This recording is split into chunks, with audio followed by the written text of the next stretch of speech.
Hello, and thank you for joining me as I introduce you to the wild ride that will be William Shakespeare's Macbeth.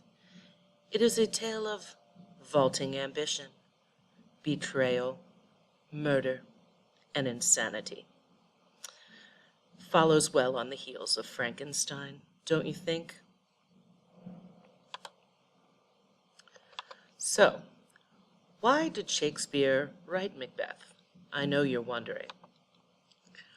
Well, he wrote it for a king, King James, to be exact. And King James was fascinated with witchcraft, demonology, which I'll call witchology. He even wrote a book about witches, and his life as king was threatened many times. He was king of the Scots from 1567 to 1603. He was the king of England, Scotland, and Ireland from 1603 to 1625. And he was an actual descendant of a man named Banquo, who is a character in the play. And Shakespeare presents Banquo to be this really wholesome, good guy, but rumor has it he might not have been as good and wholesome as he's presented to be in the play. Perhaps Shakespeare did that so as not to offend King James, since Banquo was his relative. Furthermore, King James as a child was fascinated with the real King Macbeth. Yes, there was a real King Macbeth. The real King Macbeth took the throne of Scotland in 1040 and killed his cousin, King Duncan, in a battle in Scotland, which is slightly different than how it's portrayed in the play. Duncan had a son named Malcolm, who also appears in the play. And although our story is going to end with Macbeth's downfall, in real life, Malcolm killed Macbeth in battle and assumed the throne as Malcolm III, getting vengeance for his father, whom Macbeth had killed previously. But as you can see, Macbeth ruled from 1040 to 1057. That was 17 years. The play is going to make it seem much, much shorter. In real life, Macbeth has a wife. Her name, Gruach. That's right, you heard me correctly. Her name was Gruach. This isn't mentioned in the play. What is also not mentioned in the play is that Gruach was married twice. Macbeth is her second husband. So, when the play begins, because I know you're wondering, what was going on in Scotland when this play begins? Well, Duncan, the King of Scotland, is at war with Norway. Scotland versus Norway. They're right across the pond from one another, if you will. So it was King Duncan versus King Sweno. Now Duncan also has two sons, Malcolm the firstborn and Donalbain the secondborn.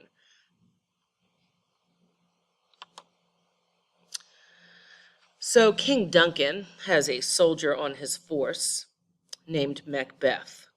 Macbeth is the man. He is a thane, which is kind of a political and a military title rolled into one. He is a thane of Glamis. He doesn't have any children, and his wife is what I would describe as a psychotic loon. He's a captain on the battlefield and a loyal servant of the king, or so it seems. So the opening scenes are going to involve some battles, or at least reports of some battles. So on the battlefield where Macbeth was, he comes into conflict with a man named Macdonwald. So we have Macbeth and Macdonwald. Macbeth is raw like Rambo, and of course he takes down Macdonwald. More on that later. And if you don't know who Rambo is, you need to do like a flashback movie night. Rambo was a beast. And here I have a picture of Russell Crowe as the Gladiator. So if you combine Russell Crowe's fighting skills in Gladiator with Joaquin Phoenix's personality in Gladiator, well, I think you'll have Macbeth's character pretty well summed up. And if you haven't seen Gladiator, that is yet another movie that you need to take some time to watch. It's a classic, one of my top 10 favorites. So Macbeth is what we call a tragic hero.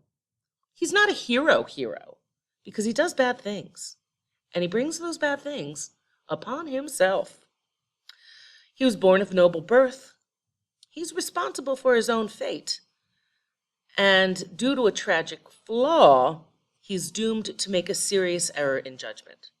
His tragic flaw happens to be that he's greedy and power hungry. So he, like all tragic heroes, is likely to meet a tragic death. Just before that, he will have made an irreversible mistake.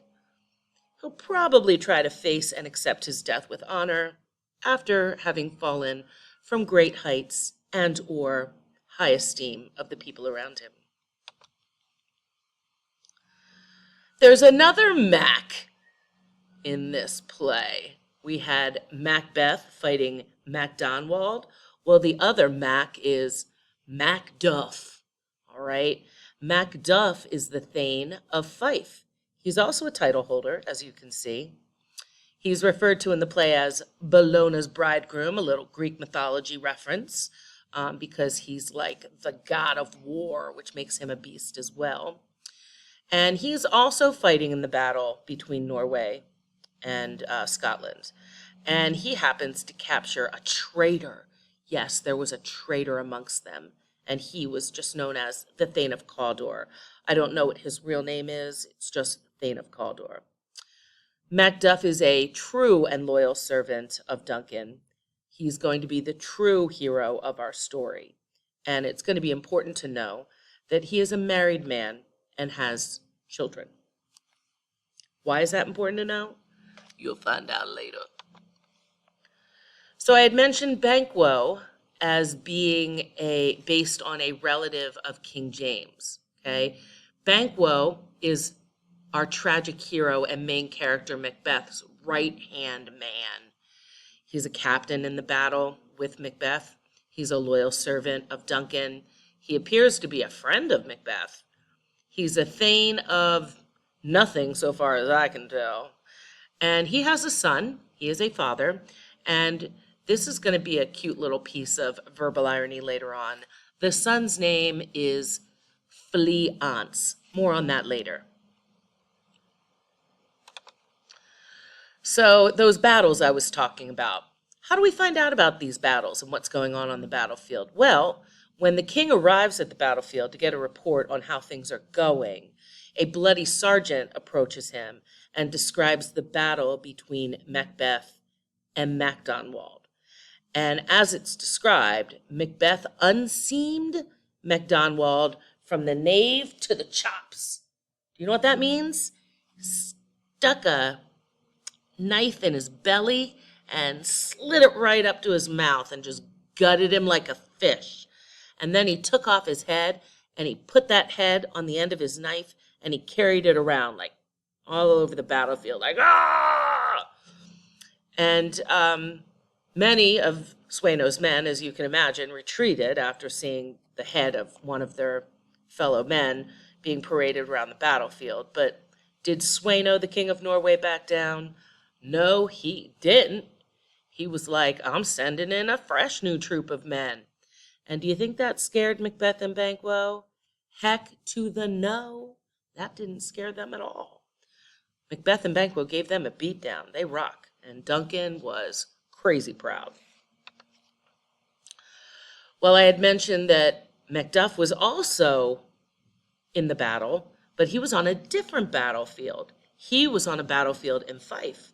So a guy named Ross has arrived from Fife, and he is now also going to report to the king what he has observed. And according to him, our hero, Macduff, found out that the Thane of Cawdor, one of the king's own men, King Duncan's own men, was a traitor. And did Macduff gut him like a fish and cut off his head and parade it around the battlefield like Macbeth did? No. He did something a little less violent and disgusting. He just captured the Thane of Cawdor so that the king could have the traitor executed. And I guess the king is really impressed with Macbeth's fighting style rather than Macduff's fighting style. Because even though Macduff is the one who captured the Thane of Cawdor, guess who got the title? You guessed it, Macbeth. We also have some witches in this play, which is probably, as I mentioned before, why it's considered to be haunted. So right from this Act 1, Scene 1, that very first scene, it's only like 10 or 12 lines long, quick and fast. We meet the witches, and so right off the bat, there's supernatural elements involved. And we know anything can go once you involve supernatural elements. And the witches had planned to meet with Macbeth from the beginning, and that's very interesting because it implies that they're up to something. Am I right? Or am I right? Why do the witches do what they do? Why do they cast a spell that they know is potentially going to destroy Macbeth, our hero? Why do they kind of egg him on? Because he does encounter the witches at least 2 times, and both times they give him prophecies that kind of catapult him into making terrible decisions. Well, the witches do this because, well, they're the mean girls. They're the mean girls of the Shakespearean period, and that's what mean girls do. They just ruin other people's lives. And of course there's 3 witches because, 3 is a spiritual number. And you might be wondering, what allows Macbeth to believe the witches' prophecies, even though Banquo tries to tell him, to be patient, and we know he should just be patient and let things happen on their own, let them unfold naturally. He can't let them unfold naturally because he's too power hungry. Oh, and he has a wife who is also quite power hungry, and she's kind of cray-cray. So Lady Macbeth is another reason why Macbeth can't be patient and let the universe allow events to unfold naturally. He has to kind of force these things along, and he feels like he has to be a catalyst for change. And that is largely inspired by his power-hungry greed and his wife, Lady Macbeth. So let's get ready to read. What do you say?